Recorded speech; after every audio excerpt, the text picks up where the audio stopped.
नमस्कार दर्शक बंधु আমি শ্রী সঞ্জীব শাস্ত্রী আজকে আপনাদের সামনে আবার উপস্থিত। আশা করি আপনারা ভালো আছেন। মীন রাশি নিয়ে আলোচনা করব আজকে। মীন রাশিতেই অঙ্গারক যোগ সৃষ্টি হয়ে গেছে। এই অঙ্গারক যোগের জন্য মীন রাশি কিন্তু অলরেডি কিছু সমস্যা ফেস করতে হচ্ছে। একদিকে বৃহস্পতি ট্রানজিট করে তৃতীয় ভাবে গেছে, অবশ্যই সেটা ভালো, কিন্তু মীন রাশির জন্য সময়টা কেমন যাচ্ছে আমি জাস্ট একটু আলোচনা করার চেষ্টা করছি। অবশ্যই আপনাদের জন্য এটা অবশ্যই কাজে লাগবে, কারণ দুটো সমস্যা মীন রাশি এখন চলছে। একটা হচ্ছে যে শনির সাড়ে প্রথম অধ্যায় চলছে, যেটা তো আপনাদের অলরেডি সমস্যা দিচ্ছে। কারণ শনির সাড়ে চলছে, সমস্যা দেবে না এটা কিন্তু হয় না। ম্যাক্সিমাম ক্ষেত্রে যতই ভালো থাকুক কিছু না কিছু সমস্যা ফেস করতেই হবে শনির সাড়ে। শনি যে ঘরে বসে থাকে তার থেকেও খারাপ ফল দেয় যে ঘরগুলোতে দৃষ্টি দিয়ে দেয়। দ্বিতীয়ভাবে দৃষ্টি দিচ্ছে, আপনাদের ষষ্ঠভাবে দৃষ্টি দিচ্ছে, আপনাদের ভাগ্যস্থানে শনির দৃষ্টি পড়ছে। এটা তো একটা বড় সমস্যা, এটা নিয়ে আলোচনা করে দিচ্ছি। এবং অঙ্গারক যোগ, এটা যেন আরো বেশি ব্যাপারটাকে জটিল করছে। অঙ্গারক যোগ কতদিন থাকবে এবং অঙ্গারক যোগের ফলে কি সমস্যা আপনাদের ফেস করতে হতে পারে আলোচনা করে দিচ্ছি। দেখুন, মঙ্গল এই মাসটা পুরোটাই থাকবে এবং জুন মাসের 6 তারিখ পর্যন্ত আপনাদের রাশিতে অঙ্গারক যোগের এক্সিস থাকবে। এবং বুধ 11 তারিখ, মে মাসের 11 তারিখ পর্যন্ত বুধ নিচস্থ হয়ে আপনাদের রাশিতে বসে থাকছে সপ্তম পতি। ফলে এই যে একটা কম্বিনেশন তৈরি হয়েছে, এটা কিন্তু মীন রাশির মানসিক ডিস্টারবেন্স তৈরি করবে, কিছু ফিনান্সিয়াল প্রবলেম তৈরি করবে, পারিবারিক দিক থেকে একটা প্রবলেম তৈরি করার চেষ্টা করবে। অযথা কিছু মুখে কথাবার্তা এমন বেরিয়ে গেল যেটা হয়তো কারোর সঙ্গে বিবাদ তৈরি করে দিতে পারে। মাথা ঠিক রাখতে পারবেন না, হঠাৎ মাথা গরম হয়ে যাবে। ডিসিশন মেকিং এর ক্ষেত্রে এমনি মীন রাশির জাতক জাতিকারা দ্বৈত রাশি, ফলে অনেক সময় এরা ডিসিশন মেকিং এর প্রবলেম হয়।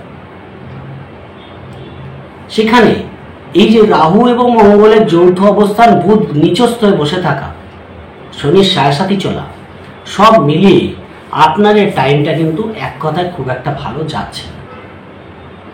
এই মুহূর্তে পার্টনারকে নিয়ে কোনো সমস্যা, ব্যবসার দিক থেকে কোনো সমস্যা, কাউকে হয়তো টাকা দিয়েছেন সেই টাকা আপনি পাচ্ছেন না, দেবে করছে কিন্তু পার্টনারেরই সমস্যা হয়ে বসে আছে, ফলে সেখান থেকে টাকা পাচ্ছেন। ব্যবসা করছেন কিন্তু সেই ফিডব্যাকটা আসছে না, কারোর সঙ্গে অযথা বিবাদ বেঁধে যাচ্ছে, মাথা ঠিক রাখতে পারছেন না, অযথা মাথা গরম হয়ে যাচ্ছে। পরিস্থিতিগুলো কর্মই করুন ব্যবসায় করুন অনুকূলে থাকছে না, কারণ ভাগ্যপতি আপনাদের রাশিতে অঙ্গারক যোগ করে বসে আছে। ভাগ্য যেন টালমাটাল করছে, শনির দৃষ্টি আবার ভাগ্যস্থানে পড়ে আসে, ফলে সব জায়গাটা একটু ডিস্টার্ব। হঠাৎ করে মনে হচ্ছে যে পরিস্থিতিটা ডিস্টার্ব হয়ে গেল, যেটা হয়তো চলছিল একরকম, হঠাৎ করে যেন পরিস্থিতিটা ডিস্টার্ব হয়ে গেল। সবার ক্ষেত্রে যে 100% হবে সেটা কিন্তু নয়, কারো জন্মছকে এক একটা যোগ থাকে। জন্মছকে অঙ্গারক যোগ আছে তাদের ক্ষেত্রে সমস্যা বেশি অ্যারাইজ করে। যাদের জন্মছকে রাহু মঙ্গল যোগ চলছে, দশা চলছে, তাদের কিন্তু এই সমস্যা আরো বেশি অ্যারাইজ করবে। তাই আপনাদের একটু সচেতন করার জন্য আমি এই প্রোগ্রামটা দিচ্ছি, যে হয়তো বুঝতেই পারলেন না, অনেকে হয়তো ইনোসেন্ট হয়ে গেল যে বুঝতেই পারলো না, যে হঠাৎ করে পরিস্থিতিটা হলো, হট করে একটা ডিসিশন নিয়ে নিল। এইটা করতে যাবেন না। দেখা হলো স্বামী স্ত্রীর মধ্যে ঝগড়া বাঁধলো, আপনি একটা ডিসিশন নিয়ে নিলেন, এটা করতে যাবেন না। বা অফিসে বসের সঙ্গে কোনো সমস্যা হলো, আপনি একটা ডিসিশন নিয়ে নিলেন। এই হট করে ডিসিশনটা এই মুহূর্তে মীন রাশি না নেওয়া ভালো। একদিকে তো শনির সাড়ে চলছে, আমি শনির সাড়ে নিয়ে ভিডিও আলাদা করে দিয়ে দেবো। তাও জেনে রাখুন, ফিনান্সিয়াল দিক থেকে প্রবলেম দেবে, পারিবারিক দিক থেকে প্রবলেম দেবে, শরীর নিয়ে প্রবলেম দেবে। শনির সাড়ে এই প্রবলেমগুলো কিন্তু আসতে পারে। আপনারা আমাকে জানাবেন, আমি শনির সাড়ে নিয়ে আলাদা করে ভিডিও দিয়ে দেবো। এবং ষষ্ঠভাবে দৃষ্টি দিচ্ছে, রোগ ঋণ শত্রুতা, এই জায়গা থেকে সমস্যা তৈরি করবে, শত্রু বাড়বে, ঋণ বাড়াতে পারে, টাকা পয়সা নিয়ে ঋণ নিতে হতে পারে। রোগের দ্বারা জর্জরিত হতে পারেন, ক্রনিক কোনো প্রবলেম দীর্ঘদিন ভোগাতে পারে, এই জায়গাগুলো থাকছে। পাশাপাশি ভাগ্যস্থানের দৃষ্টি, ভাগ্য যেন কোনোভাবেই সাথ দেবে না। শনির দৃষ্টি এমন দৃষ্টি, ভাগ্যস্থানে মঙ্গলের ঘরেই পড়েছে। দেখুন, যদি তাও তুলা রাশিতে পড়তো তা বলতাম না মিত্র গৃহে পড়ছে তো মঙ্গলের ঘরে, শত্রু কি। ফলে কি হচ্ছে, ভাগ্য কোনোভাবেই সাথ দিচ্ছে না। তার মধ্যে হয়ে গেছে অঙ্গারক যোগ। এই অঙ্গারক যোগের জন্য পরিস্থিতিটা হঠাৎ করে আরো বেশি ডিস্টার্ব হয়ে যাচ্ছে। মাথাটা যেন ঠিক রাখতে পারছেন না, টেন্টেড হয়ে যাচ্ছে। তাই এই অঙ্গারক যোগ হঠাৎ করে আপনাদের কিন্তু বিস্ফোরণ ঘটাতে পারে। তাই এমন কোনো পরিস্থিতি, এমন কোনো পরিবেশে যদি পড়ে যান বা এসে যায়, তাহলে মাথা কিন্তু খুব ঠান্ডা রাখবে। কটা দিনের ব্যাপার, জুন মাসের 6 তারিখে মঙ্গল যখনই ট্রানজিট করে যাবে পরিস্থিতি হালকা হয়ে যাবে। কিন্তু এই মুহূর্তে যেন ধৈর্য রাখতে পারছেন না। চাকরি ইন্টারভিউ দিচ্ছেন কিন্তু যোগাযোগ আসছে না। সবাই বলছে হয়ে যাবে, আপনি ভালো ইন্টারভিউ দিয়েছেন, তারপরেও ডাকছে না। মাথা ঠিক রাখতে পারবেন না।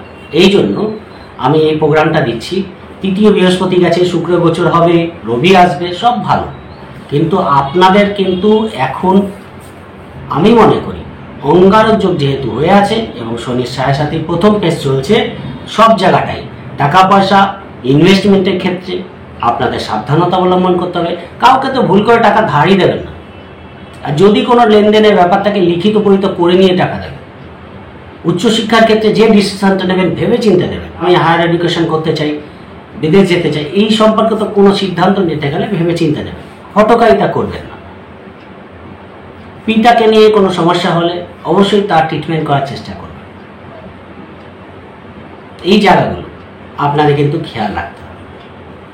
ফলে এই সমস্যাগুলো কম বেশি অ্যারাইজ করবে। এবং যেহেতু মঙ্গল এবং রাহু দুটোই অগ্নিকারক প্ল্যানেটের মধ্যে ফেলা, উগ্র প্ল্যানেট, এরা দুটো একসঙ্গে থাকলে, দুটো আগুনকে এক জায়গায় রেখে দিলাম, আরো বেশি দাও দাও করে চলেছে।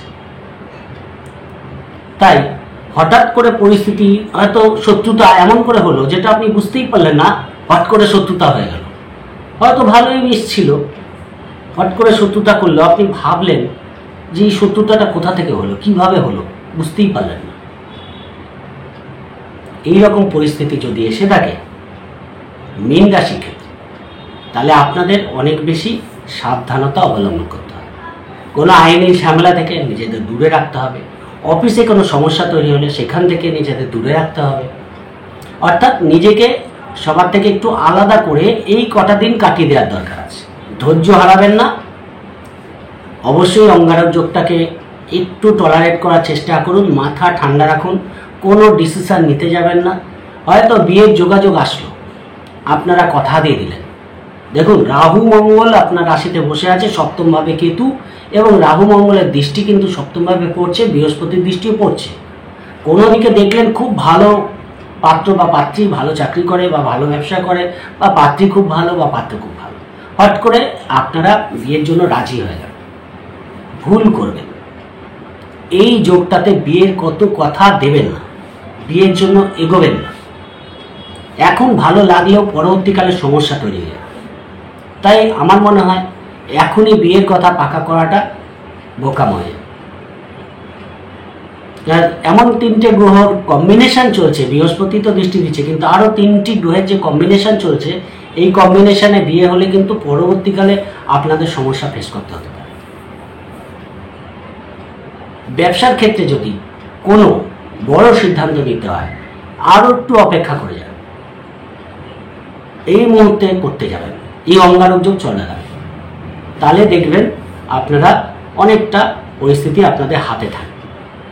আমার অনেক ক্লায়েন্ট আছে যারা মীন রাশির জাতক জাতিকারা, তাদের জন্য বিশেষ করে প্রোগ্রাম করলাম। তারা যেহেতু আমাকে ফলো করে, আমারও দরকার তাদেরকে একটুখানি অ্যাওয়ার করে দেওয়া, একটু সচেতন করে দেওয়া, তাই জন্য প্রোগ্রামটা দিলাম। আমার যারা ক্লায়েন্ট আছে, যারা মীন রাশির জাতক জাতিকারা আছে, সবাই একটু বুঝে চলার চেষ্টা করুন। অঙ্গারক যোগটাকে ক্যাজুয়ালি নেবেন না, তাহলে অবশ্যই কিন্তু ক্যাজুয়ালি নিলে সমস্যা তৈরি হতে পারে। তাই ক্যাজুয়ালি নেবেন না, কেয়ারফুল থাকুন, ভালো থাকুন, আনন্দ থাকুন, সুস্থ থাকুন, আর 6 তারিখ পর্যন্ত অপেক্ষা করুন। পরিস্থিতি আস্তে আস্তে হাতে চলে আসবে। এর তৃতীয়ভাবে একাধিক 3টি গ্রহের সন্নিবেশ হচ্ছে, কিছু লাভ আসতে পারে, কিন্তু তারপরেও কিন্তু আপনাদের সাবধান থাকতে হবে। এই নিয়ে আমি ভিডিওটা আপনাদের দিয়ে দিলাম। আশা করি বুঝতে পেরেছেন। যদি প্রোগ্রামটি ভালো লাগে অবশ্যই শেয়ার করে দেবেন। সবাই ভালো থাকবেন। আজকের মতো নমস্কার।